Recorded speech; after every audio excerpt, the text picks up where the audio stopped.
Yeah, we're good, man. You don't mind me being a little self-indulgent for a moment?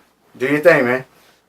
I'm gonna show you why they stalk me and why they steal my song, bro. Cause I got the juice, bro. I got the juice.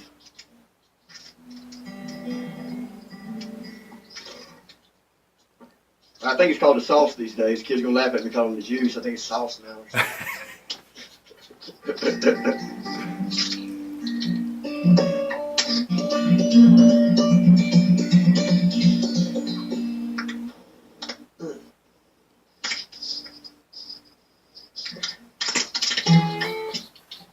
Oh, I'm in standard. Go ahead and talk to me a little bit, man, while I tune up. It's gonna take me just a second. Oh, you good, man. What's going on with you, though? Just rolling with the punches, man, trying to stay positive, trying to keep my head above the water. That's about all I can see to do at this point. Is just to maintain, modulate, and maintain. That's the goal. Just modulate, maintain, keep the motor running and the engine clean, because there is going to be an opportunity. It's going to present itself soon, and we better not miss it. And we're going to be able to catch that wave, and we're going to be able to get rid of this shit. I agree with you. We got to be alert, stay ready for that moment whenever it comes. Probably going to be a lot of just maintaining until that moment comes. But if we're at the right place, the right time, man, we recognize it for what it is. We jump on that motherfucking life rope when it gets thrown. We're going to seize it. Over. Yeah.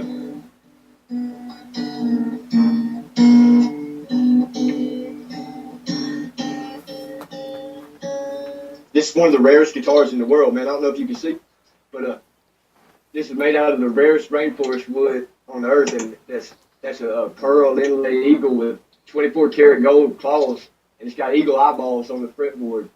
If you look, that's eyeballs instead of dots. It's tiger's eye tuners, man. It's one of the most rare. There's only 50 of these in the whole wide world, and it's a 2003 limited edition Takamine Eagle Eye, Japanese guitar, man, and it's amazing. It fell into my lap. I got a lot of really interesting instruments, but this one is like, man, I almost would be selfish and be buried with it before I would leave it to anybody. I don't know a lot about guitars, but it seems that seems pretty intricate. I don't believe that anybody's ever held a better guitar in their hands. I don't believe that there is a better guitar available on earth.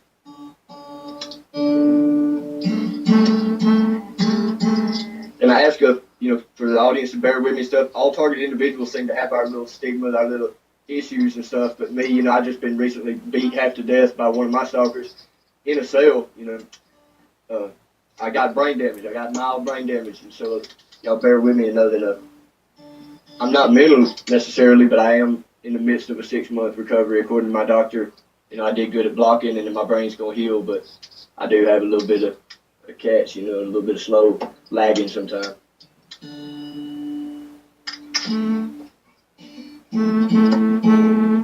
What about you, man? What you got going on?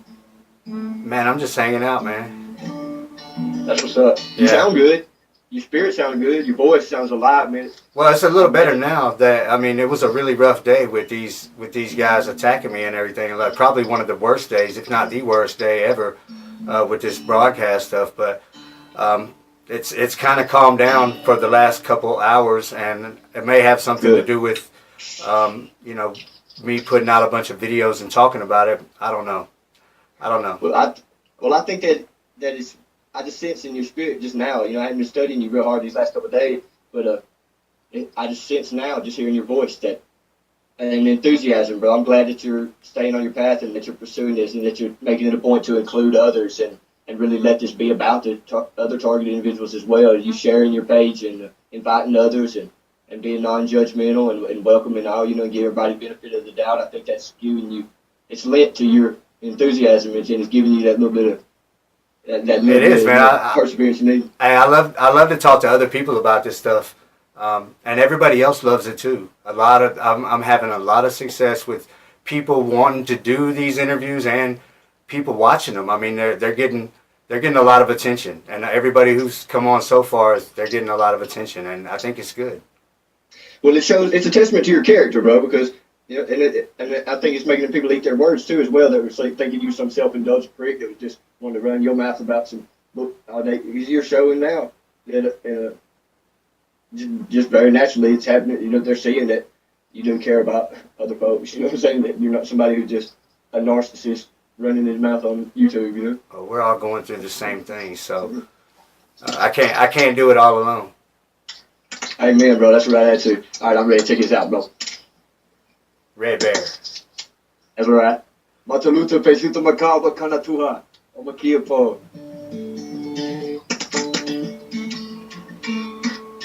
And I'm warming up now. My fingers are a little tense.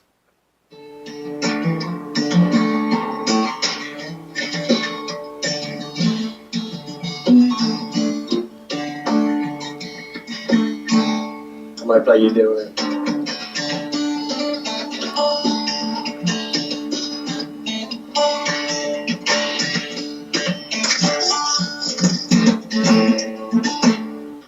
Okay, good. I got my fingers working. And they're look. I feel like they try to hit me with that carpal tunnel all the time. It's my fingers and my toes, man, and my appendages always they get like that. Sometimes I'll sit for hours, man. Sometimes I can't even flex them, but it's such an intense pain. But that's what they like to do with me is just to work my hand and my toes. Well, they don't like what you do, so they attack what's going to hinder you from doing what you love.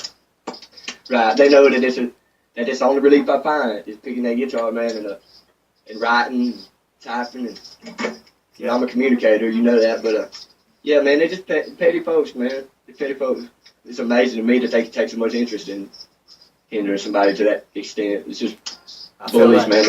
So I feel like they need to bring people down to their level to feel okay about themselves. Oh yeah, when they see us ascending, hey man, well wait, you know what I'm saying? Don't leave me down here by myself. You know what I'm saying? You're making me look bad. I know I look pretty cool, I act pretty cool, I pass for pretty cool, but I'm a nothing ass nigga. I need you. You know what I'm saying? You stay with me, bro. Please spend another night. You know, it's like being a kid. You find out that you thought that guy was so cool. He's spending the night at your house. Find out he's a needy motherfucker. He wants pillow fight and be all over you and shit. Like, dude, you gotta sleep on the couch, bro.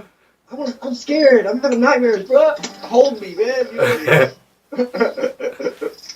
Damn, dude, we just watched the scary movie, bro. You thought you could handle that shit, man. Call your mom or something. Here you go, Doc.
Anyway, yeah, man. It helps me relax a little bit when I play. It's therapeutic.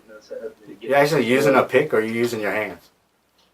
I do a little bit of both. Back then I was using a pick. I picked it up, but I'm the type I never could decide. I'm such a, doctor says schizophrenic, bipolar, whatever. They always try to get targeted individuals with that. But I'm just a Gemini. But I got a split personality, and you'll notice. You know what I mean? Some days I'm satanic, some days I'm Christian, some days I'm a picker, and I swear by it. But other days you won't see me pick up a pick. I'm better than a pick. You know what I mean? I'm a finger pick, like I'm supposed to do. Yeah. I'm real torn. It's like split right down the middle, bro. And that's just part of being a medicine man. Is you may notice the symbology in the Christian crosses. There's 3 crosses, and there's 2 guys, 2 normal guys that was common thieves or killers, whatever. And then there's Christ and the sacrifice in the middle. See, that's a riddle. That's what's on my neck. You may be able to see that there's 2 guys in a sweat lodge.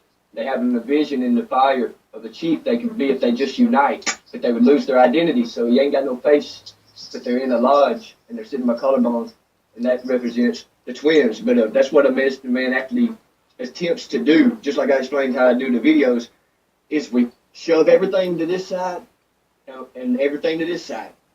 And create a gap in the middle where we make room for other people, like you're doing with your interviews and with your page. You're a medicine man of sorts, believe it or not, in theory, because you got the same approach. Is you get out the way, you hold your ground and stand it, but at the same time you make room at your core and in the middle of what you're doing for the viewer and for whoever you're inviting in. And that's what the medicine man does, is he empties himself to a certain extent by splitting himself into two sides and pushes one over here and one over there and makes room for whoever right there in the middle, in the nothingness.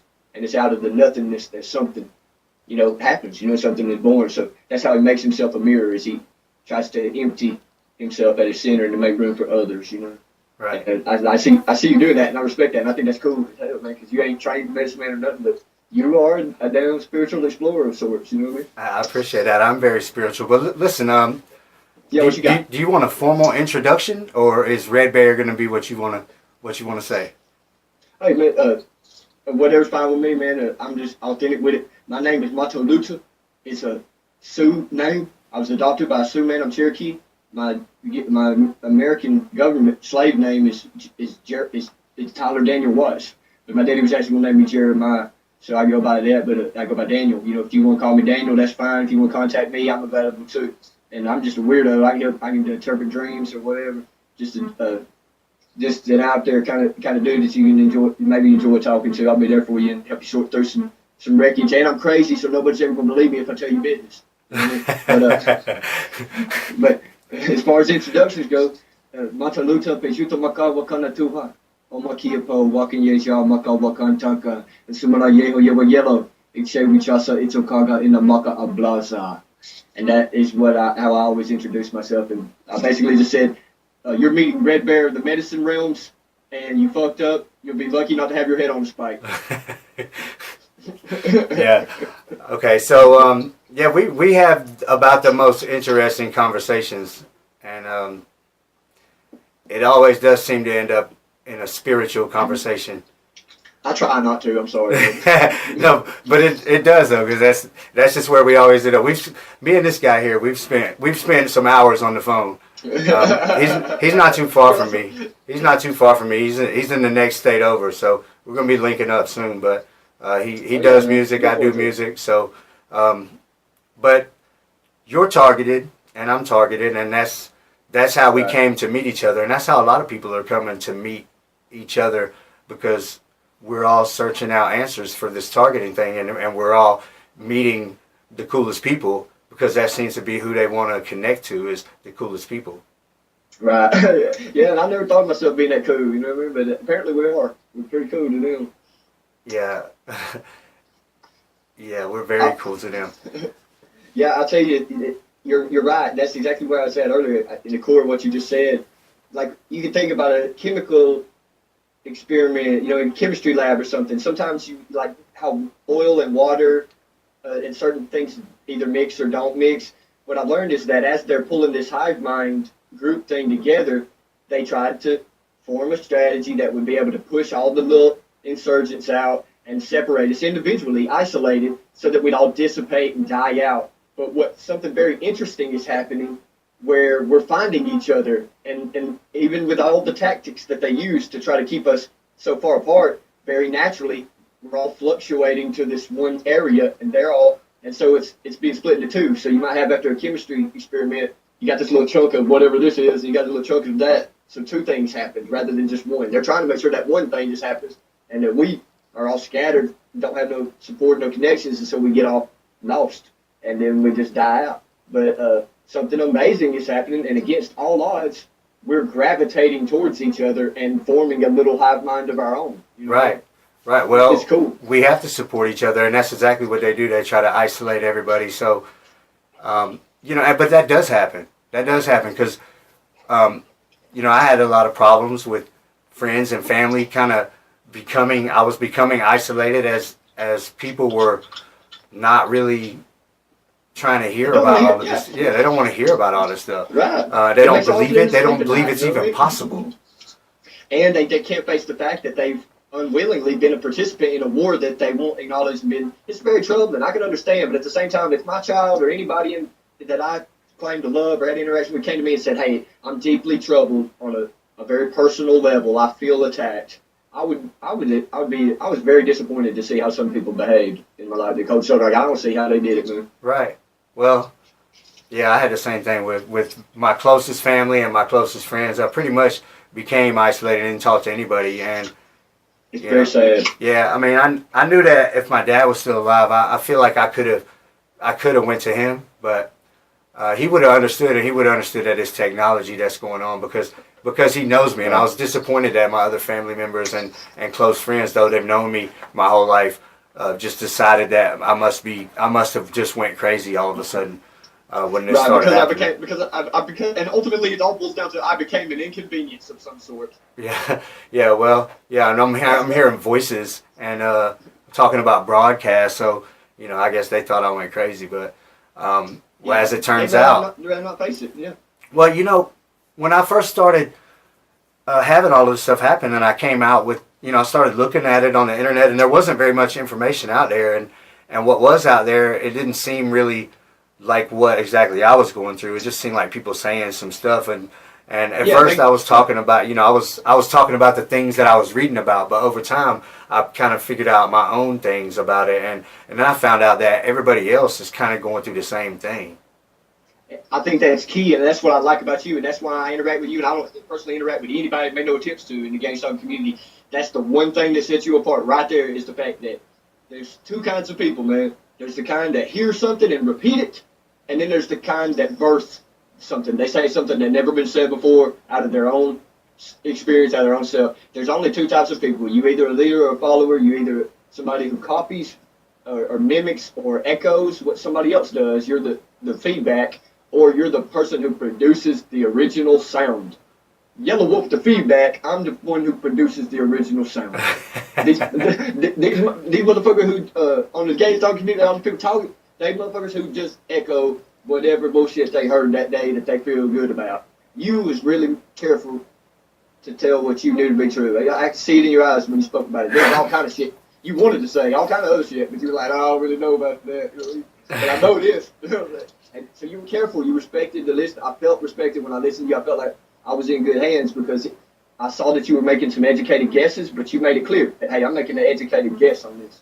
You know what I'm saying? But I have enough, what I feel is substantial enough to believe that this is, the facts. Personal experience, personal experience, and knowing a lot of the people and being able to see what they're doing in the broadcast and actually catching them in some of these acts and finding out where they live and knowing about whatever's going on. So it's been instrumental though to bring these facts to everybody else, because a lot of people they even the people that kind of knew what was going on, they really didn't know how to describe it. And I guess I just got the dumbest gang stalkers to let that all out of the bag like that. So, Yeah, they underestimated you bad, bro. I think so. Maybe you the same, but we kind of have similar, not exactly, but we have similar situations to where the people that are responsible for this are they're in a higher position, and maybe that's ultimately how they gained access to this technology. But I can definitely say that at this point, it's spread around so much that anybody's likely to have this technology and put anybody else on it at this point. It's catching on big. It's becoming what America is. It's becoming a gang stalking forum. The whole thing is a Sims video game. Right. Everybody's competing to see how many. Who has the most minions? It's all Game of Thrones. They all got this complex, and they're all competing kingdoms, and they want everybody. They don't care. That guy that pushes the cans down the street, I want him on my monitor. Now, get him on there. Yeah. They collect neural monitors. I used to accuse this girl that put me on neural monitoring. I used to accuse her of trying to collect ex-boyfriends, like trying to collect her ex-boyfriends, because she wouldn't get rid of any of them, because if she's with somebody else, but she still got purple one, she got a big green one, she got a pink dildo, all of them, man. She got vibrators, she got. Well, she would have all her exes still calling her phone and hitting her phone over. Like, she collects ex-boyfriends. This is like a thing to her. Like, she wants to possess, and then come to find out that she's putting everybody on remote neural monitoring, has been for a lot longer than I've known about it. So she's had me on it for a long time. That's why I love that scripture. He who loses his life for my sake will find it. he who's willing to lose his life. But he who thinks he's found his life will lose it like that. You know what I'm saying? Yeah.